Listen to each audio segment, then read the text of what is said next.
Now as we are done with extracting the values from appointment letter and the payroll form, and we are able to generate the employee ID and mail ID using the above information, the final thing is to enter this particular data into a master sheet that we have in this particular data input, and right here we have that master sheet.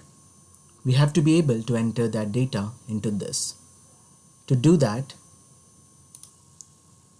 just go back and go back to the code. Here let me go into it. Here we are. So here we are trying to read the master sheet. So this particular value, whatever we have, should be dynamic. So this should come from the config file that we have. We'll try to pass the relative part of it. So let's copy this and go back to the configuration file that we have with us here and try to enter this master sheet path and then try removing this.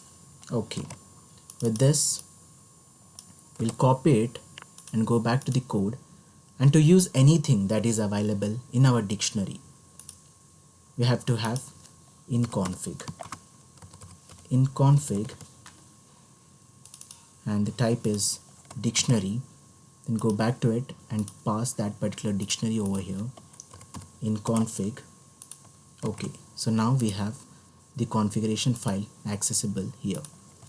Go back to this in config of, so whatever value we have, such that master sheet path, this can be used to access this path. Okay, dot to string. So this sheet name is always S1, sheet 1, and then we are trying to add some data, and here also replace, just copy this and paste it right here. Once that is done, see what are the values. So once we read the master sheet that we have this, so that particular activity will be able to read the data till here. Once that is done, we are trying to add one more row to it with this particular values. We have built it with the dummy values, but right now because we have extracted the details or the fields from appointment letter, from payroll details, from the HR portal, we can try passing those details right here. To do that, let us take all the values available here into this particular XAML. To do that, we have to create the variables for all those things in first name, then in last name. So I have created all that arguments to save our time. So once that is done, we know that all these values should go into this particular array. Just remove the dummy employee ID and control space in.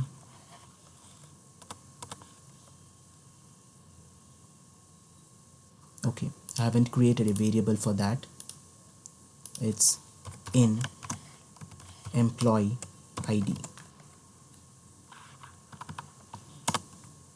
Okay, let's go back to this and then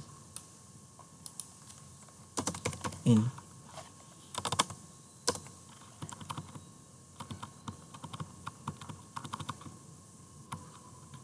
employee ID. There's a full stop here, so that was the issue. And then replace the first name with. So sometimes we might get some other issues over here. So just select from this first name. Okay, take out this and click in last name. and then for gender we have in gender. So as you can see, I have tried to replace the dummy values with the respective in arguments over here. Fine, good. Once I save it, so this time whatever values we have with us will be entered into this particular data table, right? So let me keep a breakpoint right here. And before that, because we have created the in arguments, we have to supply these values which are available in this process from import arguments to those respective arguments, right? So for that, first name, last name, similarly gender. Fine, so I have tried to assign all the respective values, the variables, to those particular arguments available inside that particular XAML. So because we are not fetching the phone number, I have kept it as empty string. So once that is done, we are done with the configuration or the integration of AppendDataToMasterSheet XAML. Let's run it once. Close all this available open files, save it, and here we have the records till 7th row. Let me run it once. Close all the files available, trying to run it, and we have kept a breakpoint here, so let's run it in the debug mode. Sorry, we have to click here and then debug.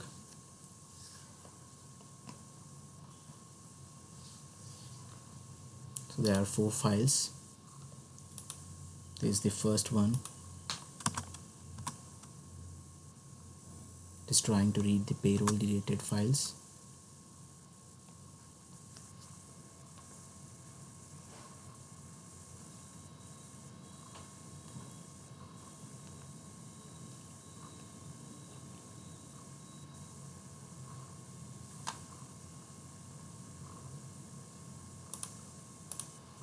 Okay, here we have a breakpoint. Let's remove that and continue. With that, it was able to fetch the values, and we are here right now. Click on step into, and we are here. It is trying to read the values. It is now adding the data to it, and now it will write back that data into that particular file. It is trying to come out of it. Let's go back to this and see if it has done the work. Here we are. See, at the 8th row it was able to enter that particular information here. The first name here, the last name here, generated email ID here. Because there was no data in mobile number, there's no data over here too, and these are the data that has been entered by robot into this particular Excel.